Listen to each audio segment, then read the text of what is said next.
We have got a stellar cast here in Milwaukee. We are all set for the start of the PTO US Open. And let's hand you over to your starter. There's the great man.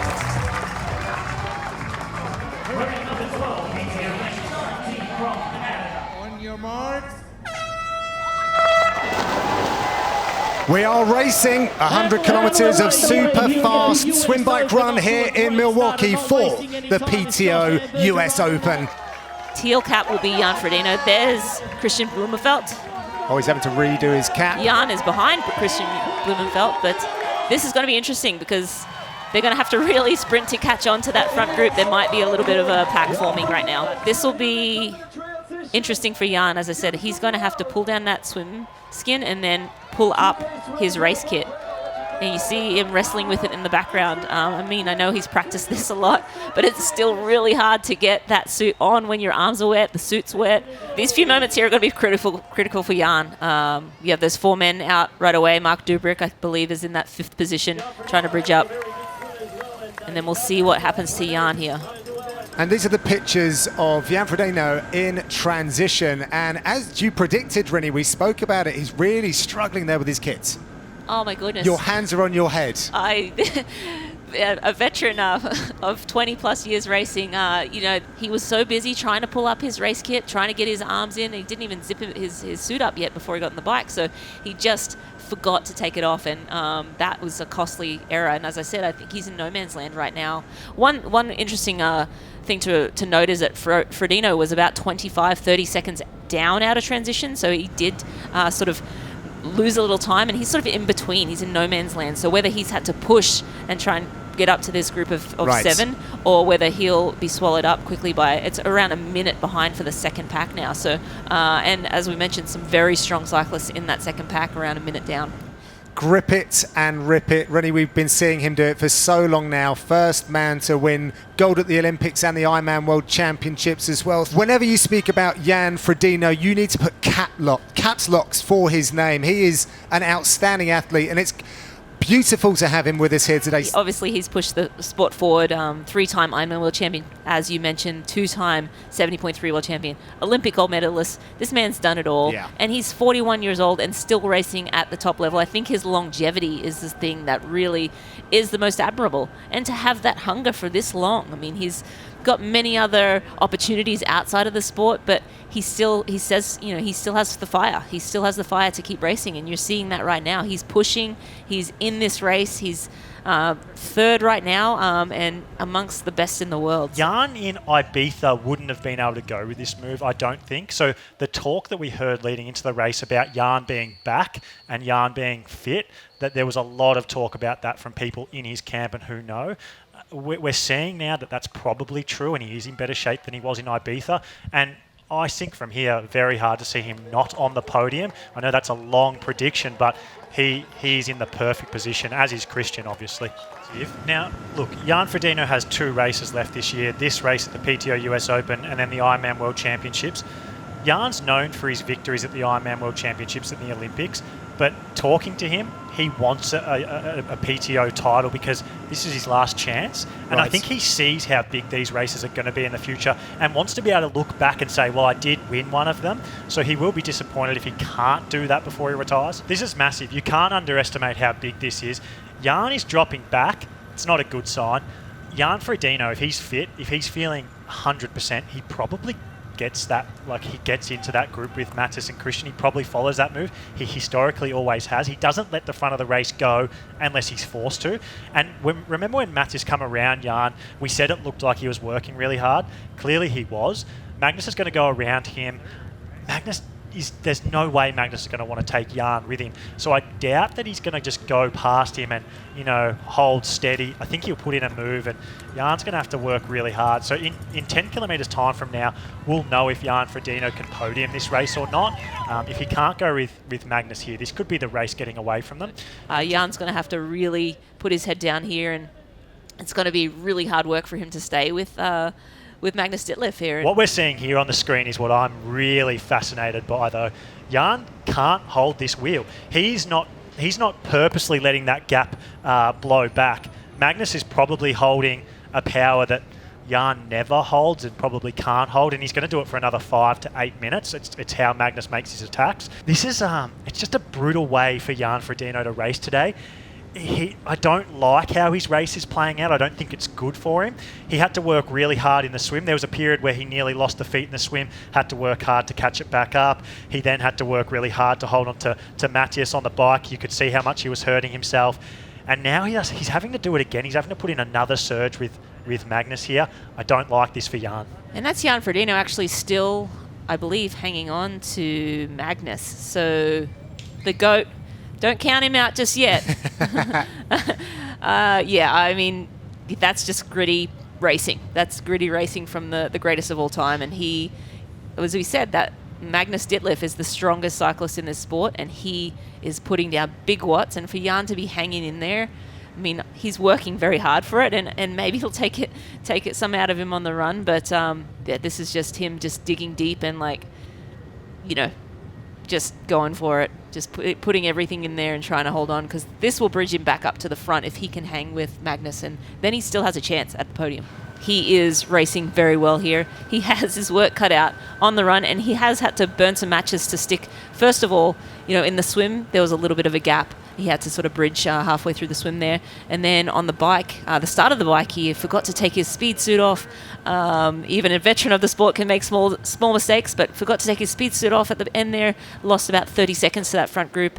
Had to bridge back up, and then Magnus came around him, and he had to bridge with Magnus. So he definitely has had to work very hard to stay with this front group. But that's the grittiness that Jan Frodeno, a champion, has. He can do that. He has the ability and the willingness to just keep fighting until the very last moment. And I would never count him out.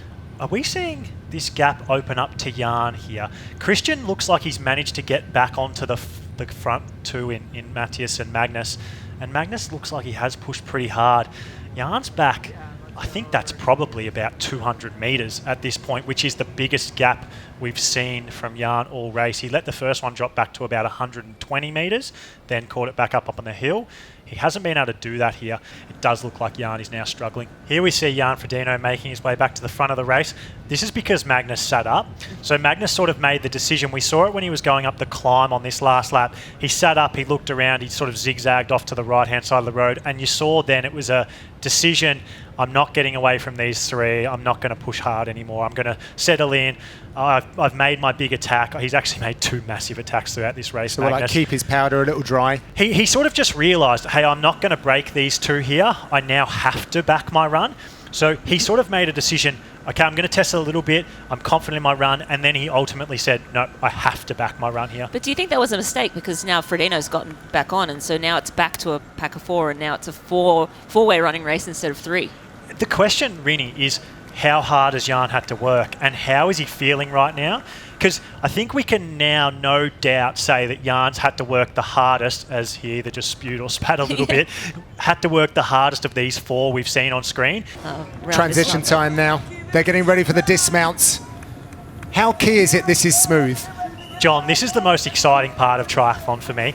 T2, when you've got a lead group of strong people coming into it, like, we're used to seeing Christian sort of take things easy out of T2 and then work his way into the run. We're very used to seeing Jan Frodeno take the race by the scruff of the horns in T2. Matthias no. Christian's cramped.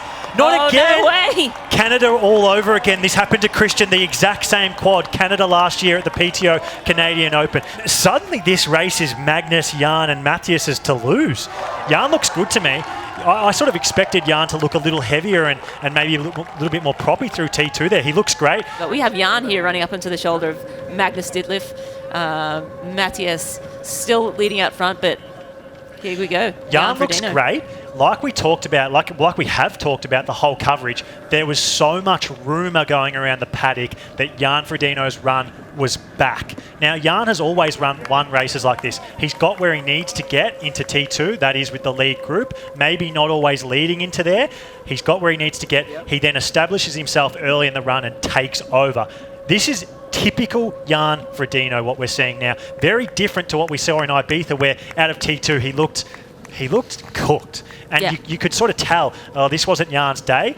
Now, Jan doesn't go to the front of the races just to big dog people. He doesn't really go there if he can't, like, sustain that pace. He's not going to just go there for that bravado and innuendo and say, like, and bluff it. He doesn't bluff like that. If Jan's moving to the front of a race like this, it means he's feeling good and it means he's fit. He does look in control right here, and he looks great. Look at Jan here. We keep talking about it. His run form was apparently there, and he looks so smooth. You can tell with Jan, I reckon, like we talked about in Ibiza, you could tell he wasn't there, but you can tell when Jan looks good, and he looks potentially as good as he's ever looked running to me here. He looks smooth. He looks in control. You didn't quite see it on camera, but he clicked his watch. He did a split on his watch. He looked down, hit the split, and then went. So I think what that says to me is Jan's made a decision here to make a move. I don't know what that is, but I think in his head he said something to himself like, okay, 3 minutes or 1K at 250 per K, I'm going to break this race open. See how he looks like he's running with purpose, and that's because of that. So watch this sort of next 3-4 minutes here, because I believe that's what he would have said to himself in his head. I'm going to push for 1K, 1.5K, maybe 2K and break this open. The GOAT, I mean, as you said, if he can win here today, then, I mean, he solidified that greatest of all time. And honestly, I mean, he is the greatest of all time. And to race at 41 years, young, the career that this man has had, coming off, crazy year last year with injury and being in the hospital. He still looks great. Yeah, he looks great. I think if push come to shove and he could go faster. He could go faster. Yeah, I think he's running within himself. Is he going to get that kind of, where on the course do you think he gets that kind of information? He'll have some people on course telling him everything that's going on, I'm sure. I'm not sure where his people are stationed, but he'll know where they are stationed and they'll give him that information. So I don't think he'll let it come down to super close with Jason West, but I think he's running within himself. He's well within control of this race and doing what he has to do to get to that finish line. Could you imagine? Could you imagine if he wins? John, I think we're seeing it happening in front of our eyes. Back with the front runner, Jan Frodeno, looking comfortable to my untrained eye. He is so comfortable in that position. Striding out. Almost annoying how comfortable he looks, to be honest. He's a beautiful runner, isn't he? I'm happy for him, but I'm also annoyed at how good he looks. It's like, how can someone look that good at this stage in this race? Look at him, he's laughing already. He's happy about this. He's got a minute lead. He's got 1 lap to go before he gets to cross that finish line and break the tape. To me, Jan looks in control, and it looks like that if Jason and Christian did come up on him, if he turned around and looked and they were 300 metres behind him or 200 metres behind him, he would be able to give a little bit more.